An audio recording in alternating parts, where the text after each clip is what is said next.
ಎಷ್ಟು ಹಾಕ್ಬೇಕು ಟ್ಯಾಕ್ಸ್, ಯಾಕೆ ಹಾಕ್ಬೇಕು, ಯಾಕೆ ಹಾಕ್ಬಾರ್ದು, ಅವೆಲ್ಲ ಕೂಡ ತೀರ್ಮಾನ ಆಗ್ತಾ ಇತ್ತು. ಯಾರು ಹೇಳೋರು ಇಲ್ಲ, ಕೇಳೋರು ಇಲ್ಲ ಅಧ್ಯಕ್ಷರೇ. ಆ ಪರಿಸ್ಥಿತಿಗೆ ಇವತ್ತು ನಾವೆಲ್ಲ ಬಂದು ತಲುಪಿದ್ದೇವೆ ಅಧ್ಯಕ್ಷರೇ. ಟ್ಯಾಕ್ಸ್ ಕಲೆಕ್ಷನ್ ಅಧ್ಯಕ್ಷರೇ, ನನ್ನ ಕಾನ್ಸ್ಟಿಟ್ಯೂನ್ಸಿಯಲ್ಲಿ ನಮ್ಮ ಬೊಮ್ಮನಹಳ್ಳಿ, ನನ್ನ ಭಾಗದಲ್ಲಿ ಮಾತ್ರ, ನನ್ನ ಕಾನ್ಸ್ಟಿಟ್ಯೂನ್ಸಿಯಲ್ಲಿ ವರ್ಷಕ್ಕೆ 600 ಕೋಟಿ ಟ್ಯಾಕ್ಸ್ ಅಧ್ಯಕ್ಷರೇ ಕಲೆಕ್ಟ್ ಮಾಡ್ತಾರೆ. ಅಂದ್ರೆ 3 ವರ್ಷದಲ್ಲಿ 1800ಕ್ಕಿಂತ 2000 ಕೋಟಿಗಿಂತ ಹೆಚ್ಚು ಬರೀ ಟ್ಯಾಕ್ಸ್. ನಿಮಗೆ ಪ್ಲಾನ್ಗಳು ಮತ್ತೆ ಬೇರೆ ಬೇರೆ ಟ್ಯಾಕ್ಸ್, ಈ ಗಾರ್ಬೇಜ್ ಸೆಸ್ ಅದೆಲ್ಲ ಬಿಟ್ಬಿಟ್ಟು ಬರೀ ಟ್ಯಾಕ್ಸ್ ಮಾತ್ರ ಸುಮಾರು 2000 ಕೋಟಿಯಷ್ಟು ಈ ನಮ್ಮ ಬೊಮ್ಮನಹಳ್ಳಿ ಝೋನ್ ಇಂದಾನೆ ಕಲೆಕ್ಟ್ ಮಾಡ್ತಾರೆ ಅಧ್ಯಕ್ಷರೇ ಟ್ಯಾಕ್ಸ್ನ.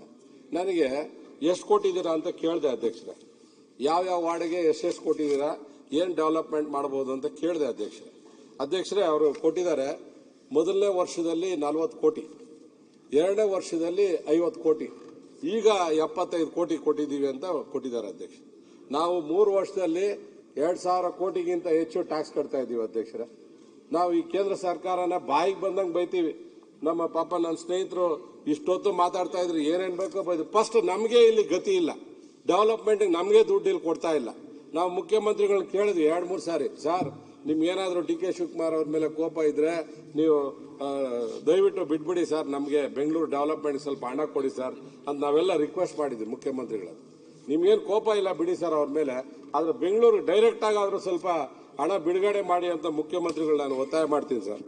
ಎಷ್ಟು ಅಧ್ಯಕ್ಷರೇ ಟ್ಯಾಕ್ಸ್ ಕಲೆಕ್ಟ್ ಮಾಡಿರೋಂಥದ್ದು ಎಷ್ಟು ಕಲೆಕ್ಟ್ ಮಾಡಿದಿರಾ ಅಂದ್ರೆ, ಪ್ರತಿ ವಾರ್ಡ್ ಇಂದ ಅಧ್ಯಕ್ಷರೇ, ಬೊಮ್ಮನಹಳ್ಳಿ ವಾರ್ಡ್ ನಂಬರ್ 175 ಅಧ್ಯಕ್ಷರೇ 85% ಟ್ಯಾಕ್ಸ್ ಕಲೆಕ್ಟ್ ಮಾಡಿದ್ದಾರೆ ಅಧ್ಯಕ್ಷ.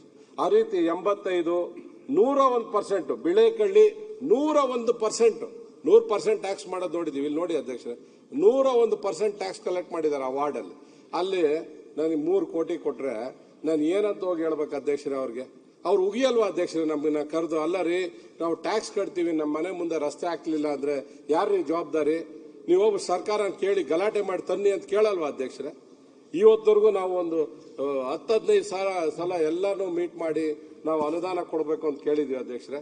ನಮ್ಗೆಲ್ಲೂ ಕೂಡ ಬಿಡುಗಡೆ ಆಗಿಲ್ಲ. 90% ನೀವು ನಮ್ಮ ಹತ್ರ ಟ್ಯಾಕ್ಸ್ ಕಲೆಕ್ಟ್ ಮಾಡ್ತೀರಾ, 2000 ಕೋಟಿಗಿಂತ ಹೆಚ್ಚು ದುಡ್ಡು ಕಲೆಕ್ಟ್ ಮಾಡ್ತೀರಾ. 3 ವರ್ಷದಲ್ಲಿ ನನ್ನ ಕಾನ್ಸ್ಟಿಟ್ಯೂನ್ಸಿಗೆ 200 ಕೋಟಿ ಕೊಟ್ಟಿದ್ದೀರಾ ಅಧ್ಯಕ್ಷರೇ. ಇದು ಯಾರನ್ನ ಕೇಳಬೇಕು ಅಧ್ಯಕ್ಷರೇ? ಇಲ್ಲಿ 3 ವರ್ಷಕ್ಕೆ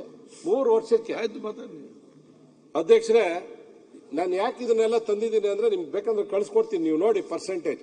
ನಿಮ್ಮ ಊರಲ್ಲಿ 100% ಟ್ಯಾಕ್ಸ್ ಕಟ್ತಾರ ಅಧ್ಯಕ್ಷರೇ? ಯಾರಾದ್ರೂ? ಎಲ್ಲ ಮನೆಗಳು ಕಟ್ತಾರ ಅಧ್ಯಕ್ಷರೇ? ಪಂಚಾಯಿತಿಯಲ್ಲಿ ನಾನು ಜಿಲ್ಲಾ ಪಂಚಾಯಿತಿ ಮೆಂಬರ್ ಆಗಿದ್ದೆ ಅಧ್ಯಕ್ಷರೇ. ಯಾರು 100% ಊರುಗಳಲ್ಲಿ ವಿಲೇಜಸ್ ಅಲ್ಲಿ ಟ್ಯಾಕ್ಸ್ ಕಟ್ಟಲ್ಲ. ಬೆಂಗಳೂರಲ್ಲಿ ನೋಡಿ, ಈ ವಾರ್ಡ್ ಅಲ್ಲಿ, ಬಿಳೇಕಳ್ಳಿ ವಾರ್ಡ್ ಅಲ್ಲಿ 101% ಟ್ಯಾಕ್ಸ್ ಕಟ್ಟಿದ್ದಾರೆ. ಎಲ್ಲರೂ ಕಟ್ಟಿದ್ದಾರೆ ಟ್ಯಾಕ್ಸ್, ಆದ್ರೆ ಡೆವಲಪ್ಮೆಂಟ್ ದುಡ್ಡು ಬಿಡುಗಡೆ ಮಾಡ್ತಾ ಇಲ್ಲ. ಯಾರು ಕೇಳಬೇಕು ಅಧ್ಯಕ್ಷರೇ ನಾವು? ಡಿ ಕೆ ಶಿವಕುಮಾರ್ ಅವರು ಬಿಸಿ, ಯಾವಾಗ್ಲೂ ಬಿಸಿ ಇರ್ತಾರೆ. ಅವರು ಮುಖ್ಯಮಂತ್ರಿ ಆಗ್ಬೇಕು ಅನ್ನೋ ಒಂದು ಆಲೋಚನೆಯಲ್ಲಿ ಇದ್ದಾರೆ. ಅವರು ಇಲ್ಲ ಒದ್ದಾದ್ರೂ ಕಿತ್ಕೋಬೇಕು, ಇಲ್ಲ ಏನಾದ್ರೂ ಗಲಾಟೆ ಮಾಡಾದ್ರೂ ಕಿತ್ಕೋಬೇಕು ಅನ್ನೋ ಒಂದು ಆಲೋಚನೆಯಲ್ಲಿ ಇದ್ದಾರೆ. ಅವ್ರಾಗ್ಲಿ, ನಾವೇನು ಅವ್ರ ವಿರೋಧ ಏನಿಲ್ಲ, ಆದ್ರೆ ಡೆವಲಪ್ಮೆಂಟ್ ದುಡ್ಡು ಕೊಡ್ಬೇಕಲ್ಲ ಅಧ್ಯಕ್ಷರೇ. ಈಗ ಅವ್ರ ಅಧಿಕಾರಿಗಳು ಅವ್ರು ಏನೋ ಬಿಸಿ ಇದ್ದಾಗ ಅವ್ರು ಏನ್ ಬಂದು ಹೇಳ್ತಾರೋ, ಅವ್ರು ಏನ್ ಮಾಡಿ ಅಂತ ಹೇಳ್ತಾರೋ, ಇವ್ರು ಏನ್ ಮಾಡ್ತಾ ಇದ್ದಾರೋ ನಮ್ಗೆ ಏನೂ ಮಾಹಿತಿ ಇಲ್ಲ ಅಧ್ಯಕ್ಷರೇ. ಈ ಟ್ಯಾಕ್ಸ್ ಅನ್ನ ಕಲೆಕ್ಟ್ ಮಾಡೋಂತ ಒಂದು ಟೆರರಿಸಂ ಅಂತ ಹೇಳಿದ್ರೆ ಅದು ತಪ್ಪಾಗ್ತದೆ ಅಧ್ಯಕ್ಷರೇ. ಎಲ್ಲೋ ಒಂದು ಕಡೆ ಜನಗಳ ಹತ್ರ ಟ್ಯಾಕ್ಸ್ ಕಲೆಕ್ಟ್ ಮಾಡಿದ್ಮೇಲೆ ಡೆವಲಪ್ಮೆಂಟ್ಗೂ ಅಷ್ಟೇ ವಾಪಸ್ ದುಡ್ಡು ಕೊಡ್ಬೇಕು ಅಧ್ಯಕ್ಷರೇ.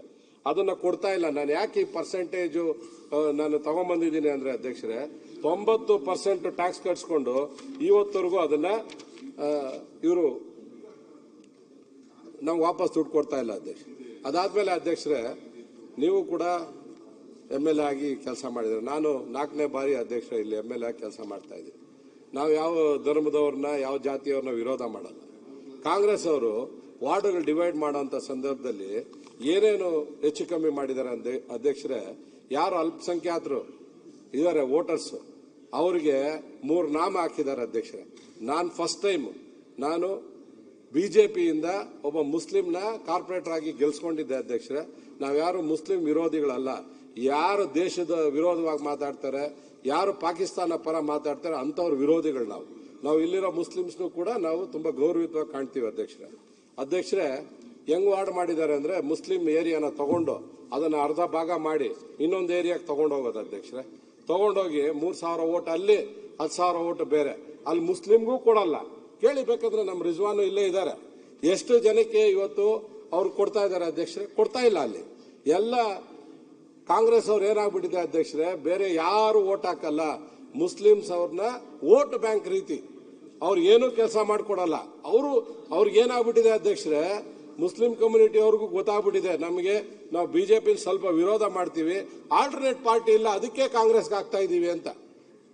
ಆಲ್ಟರ್ನೇಟ್ ಪಾರ್ಟಿ ಇದ್ರೆ, ಇಂಡಿಪೆಂಡೆಂಟ್ ಇದ್ರೆ ಅದು ನಿಮ್ಗೆ ಹಾಕಲ್ಲ ಅನ್ನೋದು ನೀವು ಅರ್ಥನೇ ಮಾಡ್ಕೊಂಡಿಲ್ಲ, ನೀವು ಅರ್ಥನೇ ಮಾಡ್ಕೋತಾ ಇಲ್ಲ. ಇದು ಯಾರನ್ನೋ ಒಂಥರ ಟೇಕನ್ ಫಾರ್ ಗ್ರಾಂಟೆಡ್ ಅನ್ನೋ ರೀತಿಯಲ್ಲಿ ನೀವು ಮಾಡ್ತಾ ಇದ್ದೀರಾ. ಮುಸ್ಲಿಮ್ಸ್ ಏನು ನಿಮ್ಮ ಮೇಲೆ ಪ್ರೀತಿಯಿಂದ ವೋಟ್ ಹಾಕ್ತಾ ಇಲ್ಲ ಕಾಂಗ್ರೆಸ್ಗೆ. ಅಧ್ಯಕ್ಷರೇ, ಈ ರೀತಿ ವಾರ್ಡ್ಗಳು ಡಿವೈಡ್ ಮಾಡುವಂತ ಸಂದರ್ಭದಲ್ಲಿ ಕಾಂಗ್ರೆಸ್ ಅವರು ಎಲ್ಲೆಲ್ಲಿ ಗೆಲ್ಲಕ್ಕಾಗೋದಿಲ್ಲ ಅಲ್ಲಿ ಮುಸ್ಲಿಂ ವೋಟರ್ಸ್ನ ಕರ್ಕೊಂಡೋಗಿ ಆ ಭಾಗಕ್ಕೆ ಸೇರಿಸ್ಕೊಂಡು ಎಲ್ಲಿಂದನೋ ಎಲ್ಲಿಗೋ ಸಂಬಂಧನೇ ಇಲ್ಲ ಅಧ್ಯಕ್ಷರೇ. ಯಾವುದೋ ಊರಲ್ಲಿದ್ರೆ ಇನ್ಯಾವುದೋ ಊರಿಗೆ ಸೇರಿಸ್ಕೊಂಡೋಗಿ ವಾರ್ಡ್ ಮಾಡಿದ್ದಾರೆ ಅಧ್ಯಕ್ಷ. ಇದು ಸೈಂಟಿಫಿಕ್ ಅಧ್ಯಕ್ಷರೇ? ಇದಕ್ಕೆಲ್ಲ ಅಧಿಕಾರಿಗಳು ಹೆಂಗ ಅನುಮೋದನೆ ಕೊಡ್ತಾರೆ ಅಧ್ಯಕ್ಷರೇ? ಯಾವುದೋ ಊರು ಇನ್ನೊಂದು ಊರ್ನ 2 ಭಾಗ ಮಾಡಿ 3 ಭಾಗ ಮಾಡಿ ಅದನ್ನೆಲ್ಲ ತಗೊಂಡೋಗಿ ಮಾಡಿರೋಂಥದ್ದು ಅಧ್ಯಕ್ಷ. ಆಮೇಲೆ ಅಧ್ಯಕ್ಷರೇ ಇನ್ನೊಂದು 7-8 ನಿಮಿಷ ಮಾತಾಡ್ಬೇಕಲ್ಲ, 10 ನಿಮಿಷ ಅಷ್ಟೇ ಮುಗಿಸ್ತೀನಿ. ಬೆಂಗಳೂರು ಬ್ರ್ಯಾಂಡ್ ಬೆಂಗಳೂರು ಅಂತ ಹೇಳಿದ್ರು ಅಧ್ಯಕ್ಷ. ಬ್ರ್ಯಾಂಡ್ ಬೆಂಗಳೂರು ಅಂತ ಹೇಳಿದ್ರೆ ಇವತ್ತು ಗಾಂಜಾ ಮತ್ತೆ ಈ ಒಂದು ವೀಡ್ ಇರ್ಬೋದು, ಡ್ರಗ್ಸ್ ಇರ್ಬೋದು, ಇವೆಲ್ಲನೂ ಕೂಡ ಯಾವ ರೀತಿ ಫ್ಯಾಕ್ಟರಿಗಳೇ ಆಗ್ತಾ ಇದಾವೆ ನೋಡ್ತಾ ಇದೀವಿ ಅಧ್ಯಕ್ಷ. ನಮ್ಮ ಕಣ್ಣು ಮುಂದೆ ಇದೆ.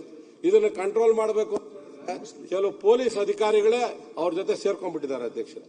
ಬೆಂಗಳೂರಲ್ಲಿ ಇವತ್ತು ಗಾಂಜಾ ಮತ್ತೆ ಇವನ್ನೆಲ್ಲ ಒದ್ದು ಒಳಗಡೆ ಹಾಕಿದ್ರೆ ಕರೆಕ್ಟ್ ಆಗಿ ಯಾರು ಇದನ್ನ ಮಾಡ್ತಾ ಇದ್ದಾರೆ ಆ ಪೊಲೀಸ್ ಅವ್ರಿಗೆ ಗೊತ್ತಿರಲ್ವಾ ಅಧ್ಯಕ್ಷರೇ? ಒದ್ದು ಒಳಗಡೆ ಹಾಕಿದ್ರೆ ಯಾವ ಗಾಂಜಾ ಮತ್ತೆ ಯಾವ ಡ್ರಗ್ಸ್ ಇರುತ್ತೆ ಅಧ್ಯಕ್ಷರೇ? ಇವರೆಲ್ಲ ಬೆಂಗಳೂರನ್ನ ಇವತ್ತು ಹಾಳು ಮಾಡ್ತಾ ಇದ್ದಾರೆ.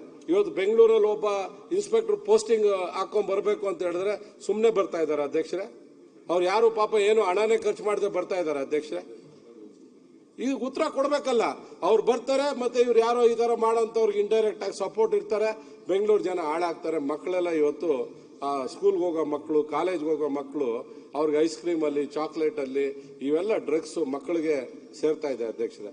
ನಾವು ಭವಿಷ್ಯ ರೂಪಿಸಬೇಕಾಗಿರೋಂತ ಮಕ್ಕಳಿಗೆ ಈ ರೀತಿ ಡ್ರಗ್ಸ್ ಮತ್ತೆ ಗಾಂಜಾ ಸಿಗೋ ರೀತಿ ಮಾಡಿದ್ರೆ ನಮ್ಮ ಕಂಟ್ರೋಲ್ ಅಲ್ಲಿ ಇರ್ತಾರ ಅಧ್ಯಕ್ಷರೇ? ಡ್ರಗ್ಸ್ ತಗೊಂಡ್ಬಂದು ಅಥವಾ ಗಾಂಜಾ ತಗೊಂಡ್ಬಂದು ತಾಯಿನೇ ಕೊಂದಾಕದಂತ ಪೇಪರ್ ಅಲ್ಲಿ ಸರಿ ನಾವು ನೋಡಿದೀವಿ ಅಧ್ಯಕ್ಷ. ಈ ರೀತಿ ಆಗ್ಬಿಟ್ರೆ ಬೆಂಗಳೂರು, ನಮ್ಮ ಬೆಂಗಳೂರು ಅಂತ ಹೇಳಿದ್ರೆ ಬೇರೆಯವ್ರು ತುಂಬಾ ಇಷ್ಟಪಡ್ತಾ ಇದ್ರು ಅಧ್ಯಕ್ಷ.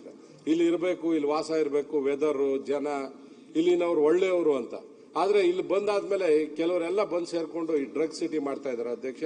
ಇದಕ್ಕೆ ಪೂರ್ತಿ ಸ್ಟಾಪ್ ಆಗಿ ಬೆಂಗಳೂರಲ್ಲಿ ಸ್ಟಾಪ್ ಆಗ್ಬೇಕು ಅಂದ್ರೆ ನ್ಯಾಯವಾಗಿರುವಂತಹ ಅಧಿಕಾರಿಗಳು, ಗಟ್ಟಿಯಾಗಿ ಧ್ವನಿ ಎತ್ತುವಂತ ಅಧಿಕಾರಿಗಳು, ಒದ್ದು ಒಳಗಡೆ ಹಾಕುವಂತ ಅಧಿಕಾರಿಗಳು ಬೆಂಗಳೂರು ಬರಬೇಕಾಗಿದೆ ಅಧ್ಯಕ್ಷರೇ. ಹಿಂದೆ ನಾವೆಲ್ಲ ಹುಡುಕಿ ಹಾಕ್ಸ್ತಾ ಇದ್ವಿ ಇನ್ಸ್ಪೆಕ್ಟರ್ಗಳನ್ನ. ನಿಜವಾಗ್ಲೂ ಅಧ್ಯಕ್ಷರೇ ಇವತ್ತು ಆ ಪರಿಸ್ಥಿತಿ ಇಲ್ಲ. ಯಾವನ ಹತ್ರ ನೋಟ್ ಇದೆ ಆ ತರದವ್ರನ್ನ ಇವತ್ತು ಬೆಂಗಳೂರಿಗೆ ತರೋಂತ ಕೆಲಸ ಆಗ್ತಾ ಇದೆ ಅಧ್ಯಕ್ಷರೇ. ಇದು ಸರಿ ಆಗ್ಬೇಕಾಗಿದೆ ಅಧ್ಯಕ್ಷರೇ. ಇವತ್ತು ಅಧ್ಯಕ್ಷ ಬೆಂಗಳೂರು ಟ್ರಾಫಿಕ್ ಯಾಕೆ ಜಾಸ್ತಿ ಆಗ್ತಾ ಇದೆ ಅಧ್ಯಕ್ಷ? ನಾವು ಟಿಡಿಆರ್ ಅನ್ನ ನಾವು ಬ್ಯಾಂಕ್ ಮಾಡ್ತೀವಿ ಅಂತ ಹೇಳಿದ್ರು.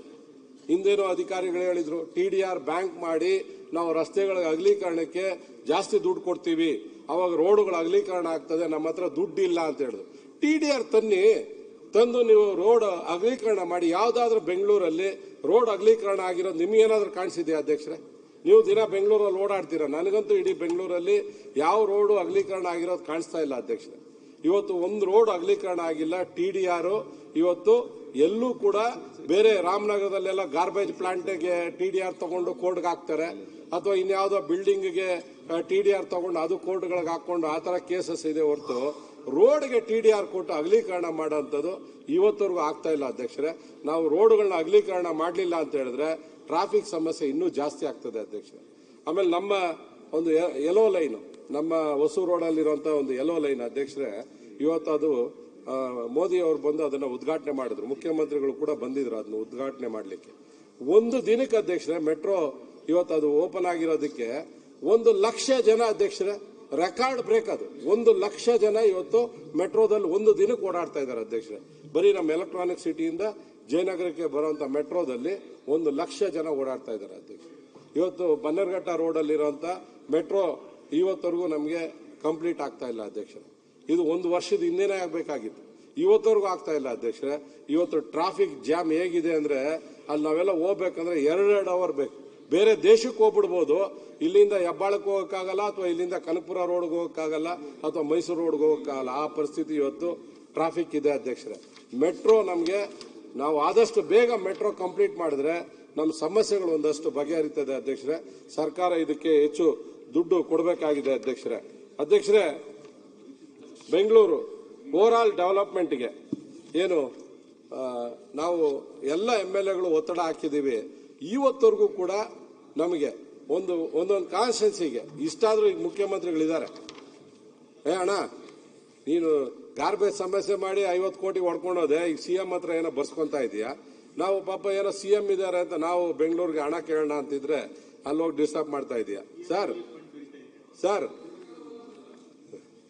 ಬೆಂಗಳೂರಿಗೆ ನೀವು ಯಾರ್ದೋ ಮೇಲೆ ಏನೋ ಕೋಪ ಮಾಡಿಕೊಂಡು ನೀವೇನಾದ್ರೂ ಬೆಂಗಳೂರು ಬಿಡುಗಡೆ ಮಾಡಲಿಲ್ಲ ಹಣ ಅಂದ್ರೆ ನಮ್ಮ ಪರಿಸ್ಥಿತಿ ಇನ್ನೂ ಕಷ್ಟ ಆಗ್ತದೆ ಸರ್. ದಯವಿಟ್ಟು ಸ್ವಲ್ಪ ಬೆಂಗಳೂರು ಕಡೆ ಗಮನ ಕೊಡಿ ಸರ್. ಡೆವಲಪ್ಮೆಂಟ್ಗೆ ನೀವು ಹಣ ಕೊಡ್ಲಿಲ್ಲ ಅಂತ ಹೇಳಿದ್ರೆ ನಾವೆಲ್ಲ ಬಂದು ನಿಮ್ಮ ಮನೆ ಹತ್ರನೇ ಕುತ್ಕೋಬೇಕು ಸರ್. ಆ ಪರಿಸ್ಥಿತಿ ಆಗಿದೆ. ದಯವಿಟ್ಟು ನಿಮ್ ರಿಕ್ವೆಸ್ಟ್ ಮಾಡ್ತೀನಿ. ಬಜೆಟ್ ಅಲ್ಲೂ ಕೂಡ ಮಾಡಿದೀವಿ, ಹೋಗಿದೀವಿ ಅಂತ ಹೇಳಿದೀರಾ. ಅದ್ ಏನ್ ಮಾಡಿದಿರೋ ಗೊತ್ತಿಲ್ಲ, ಅದೆಲ್ಲ ನಿಮ್ಗೆ ಗೊತ್ತು. ಹಿಂದೆ ಮಾಡಿರೋದನ್ನೆಲ್ಲ ಇವಾಗ ತೋರಿಸ್ಬಿಟ್ಟಿದ್ದೀರಾ ಬಜೆಟ್ ಬುಕ್ ಅಲ್ಲಿ. ಸತೀಶ್, ಹಿಂದೆ ಮಾಡಿರೋದನ್ನೆಲ್ಲ ಇವಾಗ ತೋರಿಸ್ಬಿಟ್ಟಿದ್ದೀರಾ ಸರ್. ಸ್ವಲ್ಪ ಬೆಂಗಳೂರಲ್ಲಿ ಹಣ ಡೆವಲಪ್ಮೆಂಟ್ಗೆ ಕೊಡುವಂಥದ್ದು ಆಗ್ಬೇಕು ಅಧ್ಯಕ್ಷರೇ. ಯಾರು ಈ GBA ಅಧಿಕಾರಿಗಳು ಈ ರೀತಿ ಡ್ರೋನ್ ಸರ್ವೆ ಮತ್ತೆ ಈ ಖಾತಾ ಇವೆಲ್ಲ ಸಮಸ್ಯೆಗಳಾಗಿದೆ, ಇದು ಸರಿಯಾಗಬೇಕು. ಯಾರು ಅಧಿಕಾರಿಗಳಿದ್ದಾರೆ ಅವ್ರನ್ನ ಕರೆದು ಮಾತಾಡಿ ಈ ಜನಸಾಮಾನ್ಯರಿಗೆ ಅಲ್ಲಿ ಸಭೆ ಮಾಡಿ ಆ ತರ ಡ್ರೋನ್ ಸರ್ವೆ ಯಾರಾದ್ರೂ ನಿಮ್ಗೆ ಕಂಪ್ಲೇಂಟ್ ಬಂದಿದ್ಯಾ ಅಲ್ಲಿ ಇಮಿಡಿಯೇಟ್ ಆಗಿ ಸರ್ವೆ ಮಾಡಿ ಮಾಡ್ಬೇಕು ಅಧ್ಯಕ್ಷರೇ. ಅವ್ರ ಮೇಲೆ ನಾವು ಹೋಗ್ಬಿಟ್ಟು ಮತ್ತೆ ನೋಟಿಸ್ ಕೊಡೋದು, ಮನೆ ಹರಾಜು ಹಾಕೋದು ಇವೆಲ್ಲ ಯಾವ ದೇಶದಲ್ಲಿ ಇದೀವಿ ಅಧ್ಯಕ್ಷರೇ? ನಾವೇನಾದ್ರೂ ಯಾವ್ದೋ ತಾಲಿಬಾನ್ ದೇಶದಲ್ಲಿ ಇದೀವಿ?